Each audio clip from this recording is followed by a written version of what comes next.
This is a message from your guides reading for the child. Okay, so I have 4 crystals here. 2 of them are group crystals and 2 of them are not.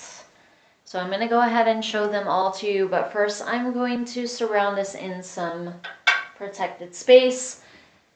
So this is the first one I'm going to show you. This is my zoisite, and I'm going to use this one to surround us in some protective space.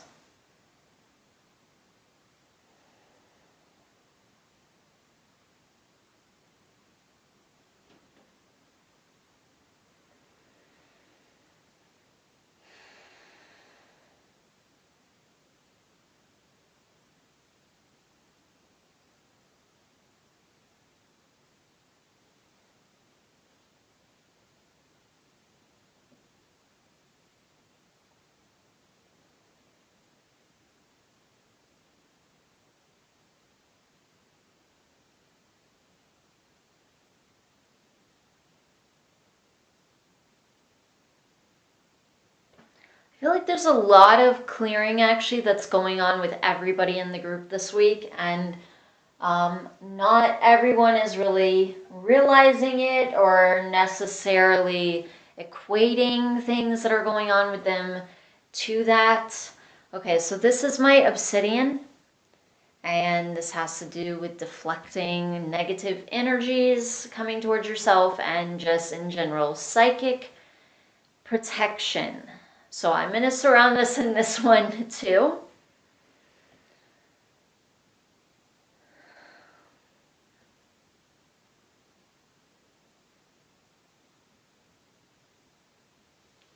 There's like kind of a feeling in your aura like things are a little bit more less harmonious, like things are a little bit disruptive or kind of a little chaotic. Okay, so those are the 2 that I pulled for you. I didn't say what this one was about though. This has to do with trusting the universe. That's the main thing that Zoisite is about. Especially with my readings, that's what always kind of sticks out to me about the Zoisite. So then I have these other 2. So this is my rose quartz. So this is the heart chakra stone. It has to do with balancing and harmonizing your emotions, your relationships as well. It feels like getting grounded and calm. It's definitely a healing stone, not specifically that the crystal is specifically about getting grounded and calm, but I mean, that's for your reading, that's something that I feel. And then I have my Shutterkite here, which is actually very calming and very grounding. It is a healing stone and also a really psychic stone. So kind of upper chakras and lower chakras at the same time.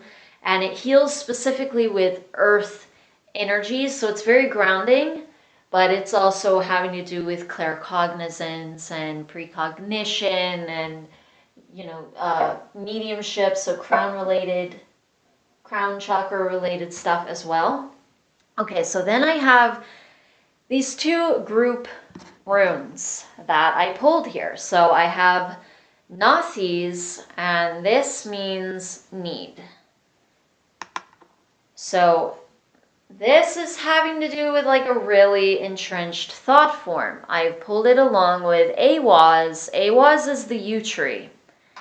And so anything with a tree and it's combined with this rune, this is telling me this is something really entrenched, really deep, and really old as well. It can go back to past lives or childhood, but especially past lives has been coming up with most people. So getting a little more into this rune here. So need tends to have to do with fears of lack. We need something because we don't have it, and we don't have it because we're afraid that we won't. and also because we're perceiving lack in what we have already around us. We're feeling a lack anyway, and we're feeling we're not going to be provided for. So there are a lot of feelings there with this rune. But there's a feeling with you, like with relationships. Sometimes you have that come up, even kind of intensely, especially with romantic relationships. It feels like there can be a feeling like almost your needs are not met or provided for, but it feels like this has been going back a really, really long time, like into past lifetimes. It's something that's pretty entrenched.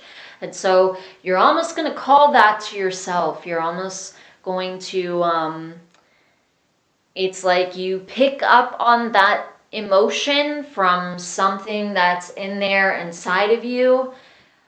So thought forms, in other words, that hold very intense kind of charged emotions. You can almost think of it like an electrical current. And it's giving off this charge, and it's going to also attract something to it. So it's almost like kind of magnetic in a sense as well.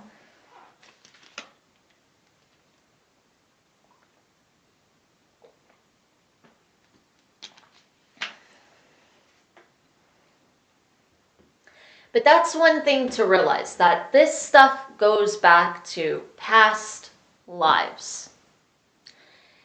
Anytime that this comes up, it isn't really about the present. Even if it seems like it is, and it very well may have to do with the present in like a certain sense. Obviously, because you're in this life. And you can attract things out of this. You can attract behaviors from others out of this, or from your own self. You can put something out as well that will attract something towards you. But the thing to realize is that it's not really about this life in the sense of why it's there and where it started and what it's out of, and why this is coming towards you, and why this kind of continuously occurs off and on.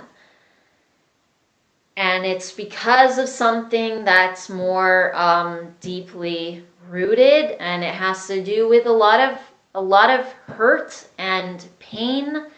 And there are a lot of emotions there, but that's something that your guides really want you to be aware of, that it isn't really coming from this lifetime or having to do with this lifetime,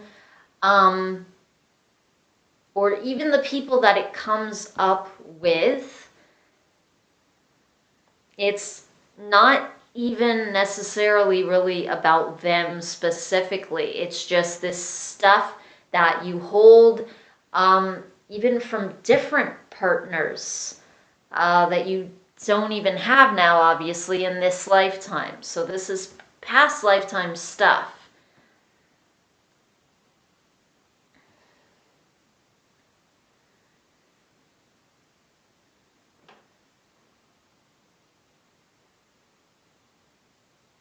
And then specifically with this one question that you were asking in one of the emails a while back, you were asking about this person that you had been communicating with, and then you broke it off, and there were still emotions there, and you wanted to understand that more. But they're saying that even if it seems like you want to hold on to the person, or the emotions are related to the person and holding on to that person, they're saying that it's really more that you want to hold on to certain thought forms. And that's what you have to be aware of, and just kind of understand. Because a lot of thought forms carry emotions, and it's like they can kind of carry emotional habits. And it feels like that's really what you're wanting to hold on to and not let go of. It seems like it's this outside thing and it's like a person, but it's really, for some reason, these kind of negative thought forms that you don't want to let go of. And they feel kind of falsely comforting. And the thing is, it feels like you could really associate this with another person as well. It doesn't have to be that specific person. And it feels like right now, okay, or even in the past, it feels like, yeah, you've associated it with that person, but these thought forms are there and they just want to latch on to something. So your guides are saying to not make it about the person. Even if it kind of seems that way, it really is about something else altogether. It's about these emotional issues, which are really deep, which go back to past lives, and these thought forms that you have from those lifetimes were programmed out of that. They exist specifically out of those feelings and those thoughts which were really, really negative to you at the time in those past lifetimes. And sometimes they can be associated with a specific soul because they came up during that lifetime. But at the same time, you have several of these thought forms, and so they're not going back to only one specific person or one specific partner. It just feels like it's multiple people that brought this up in different lifetimes. Okay, so that is the end of this reading for this week, and I will see you soon for the next one. I truly hope that this reading has benefited you. Did I show you all the crystals? Yes, I did. I'm trying to make sure with everybody because I know all of my Patreon group people always ask me to show them the crystals if I don't remember. Okay, so anyway, I was a good girl and I showed you your crystals. So thank you so much for another reading. I hope that it benefits you, and namaste.